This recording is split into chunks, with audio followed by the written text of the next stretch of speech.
नमस्कार, पिंकल महारा दोगरा जिले। इस समय हम जम्मू में मौजूद हैं। हमारे साथ भाजपा के वरिष्ठ नेता मनकोटिया साहब मौजूद हैं। मनकोटिया जी, लोकसभा के चुनाव आने वाले हैं। लोकसभा चुनाव के साथ ही भाजपा अपनी नई रणनीति लेकर उभरी है।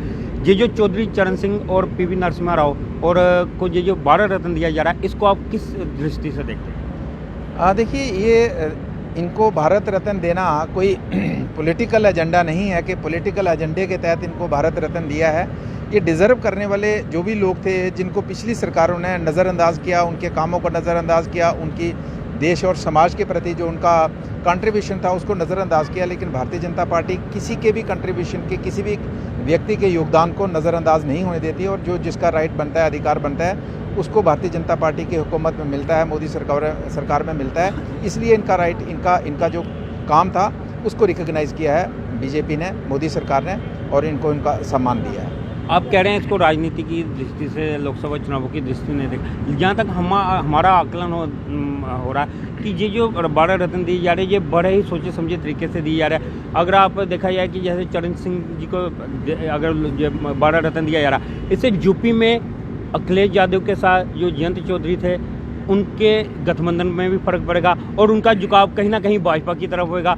तो ये सारा समीकरण लोकसभा चुनावों को देखकर ही किया जा रहा है।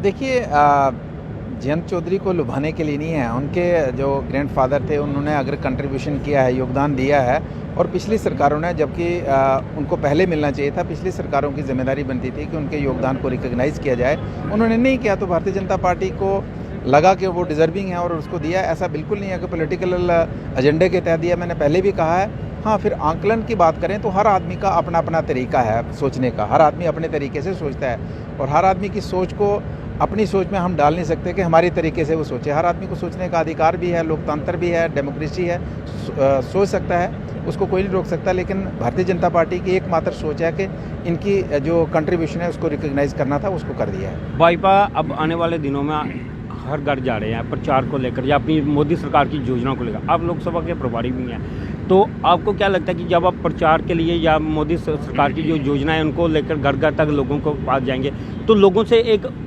आवाज़ उठेगी कि लोगों के पास ओल्ड एज पेंशन का मुद्दा है, BPL का मुद्दा है, डेली वेजेस का मुद्दा है और अन्य मुद्दे, उन मुद्दों को आप कैसे लेंगे? देखिए, जब तक ये लोकतांत्रिक सिस्टम इस देश और दुनिया के अंदर चलता रहेगा, तब तक मुद्दे हल भी होंगे और मुद्दे रहेंगे भी।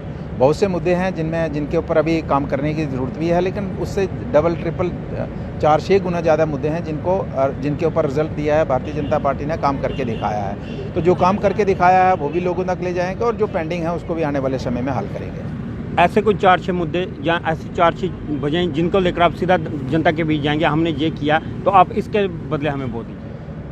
देखिए, ये मुझे कहने की ज़रूरत नहीं है। मुझे लगता है कि अब जनता मेरे से बेहतर जानती है। अगर फॉर एग्जांपल हम बात करें, आज किसी भी गरीब परिवार की बेटी की शादी की अगर बात होती है, 50,000 उसको मिलता है।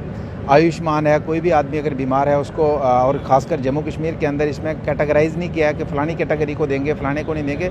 जो भी जम्मू कश्मीर का बाशिंदा है उसको 5 लाख तक का आयुष्मान कार्ड है। ऊपर वाला ना करे कि वो या उसके परिवार का कोई सदस्य बीमार हो, लेकिन अगर बीमार होता है तो उसको मुफ्त में